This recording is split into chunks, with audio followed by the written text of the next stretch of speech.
All right, Coach. Well, postseason time. I guess health-wise, how's the team looking kind of headed into the weekend? Good.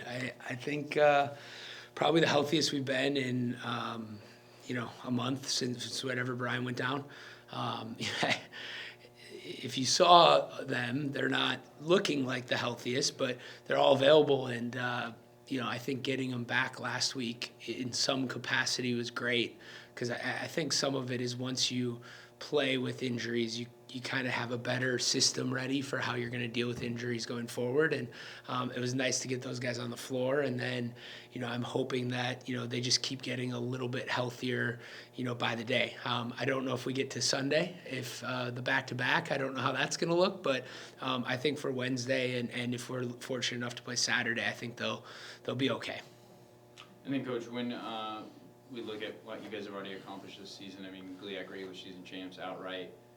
First time in 31 years. Has it sunk in just the magnitude of what that means for the team themselves, you, and the program? Yeah, I think it has and it hasn't. I think, going through last year and being able to do the things we did last year, making the tournament and winning the GLIAC tournament, I think that really, sunk in fully in the summer.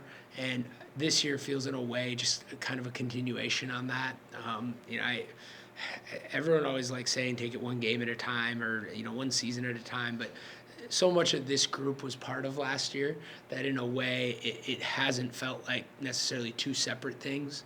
Obviously losing Max Bjorklund was huge, but it feels like a continuation on what we were able to do. And going into this year, we had some clear goals, and the biggest one was win the conference regular season since we were one game away last year, and I know we were frustrated by that. So got that one accomplished. The tournament, I think we'd love to win it again. Part of it is when you experience the fun that we did last year, that we did on Saturday.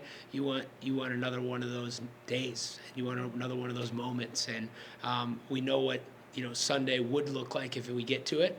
So there is a little bit more maybe fire to win on Wednesday to give yourself a chance for that, and I think that's a good thing.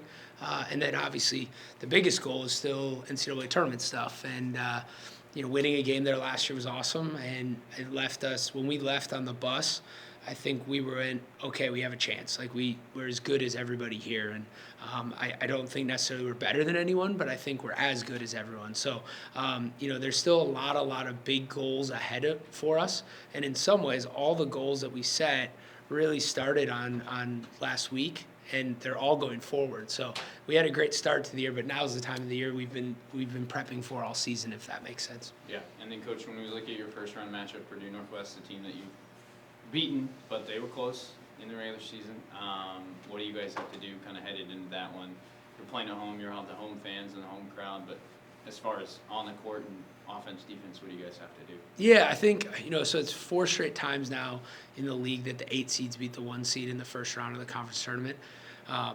It's odd, but it's true. And rather than not tell our guys that first thing I said after Saturday was it's 4 straight years that the 8 seed has upset the 1 seed, so they don't actually get to host what I would call the conference tournament, which is the Saturday, Sunday. I said, so A, let's try to buck that trend, and B, let's try to learn from it. And I think it's really easy to see why that happens. You get so high after winning it that you're going to naturally have a little letdown.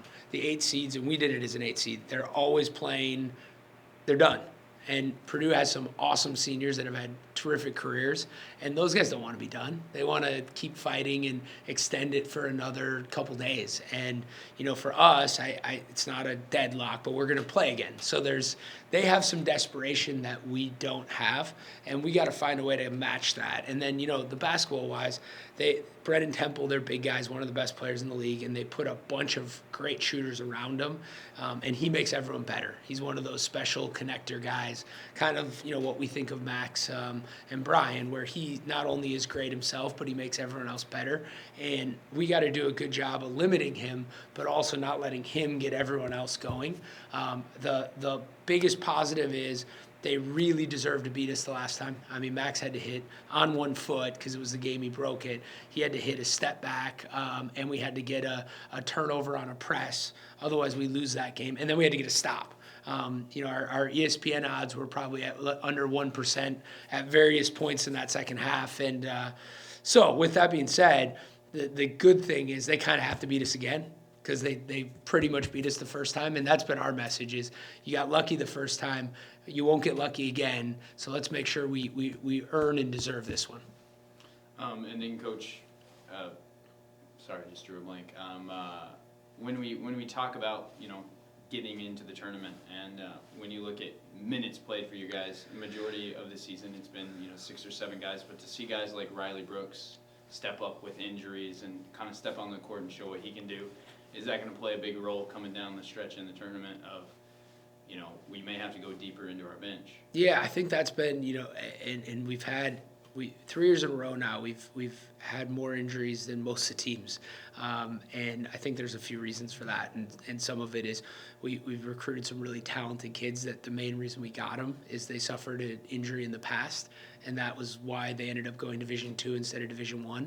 So there's some just logical reasons for it, and then there's obviously the bad luck stuff that you feel bad about. But the benefit in all 3 years has been by the end of the year, when you do start getting some of these guys back, now you have, instead of 5 starters, you have 7 or 8 guys that have started games. And I thought that really helped us last year in the conference tournament and in the NCAA tournament, and I'm hoping it helps us again. And, I thought even on Saturday, there was some of that now that we got back to, having normal minutes out of our starters. Some of those backup guys who are used to playing 28 or 30 are now in their 14 to 16 minute role, and that's really what they are the best at right now. And I think it'll allow us to have everyone playing kind of the right roles, and hopefully that makes us a team that can go 9 deep.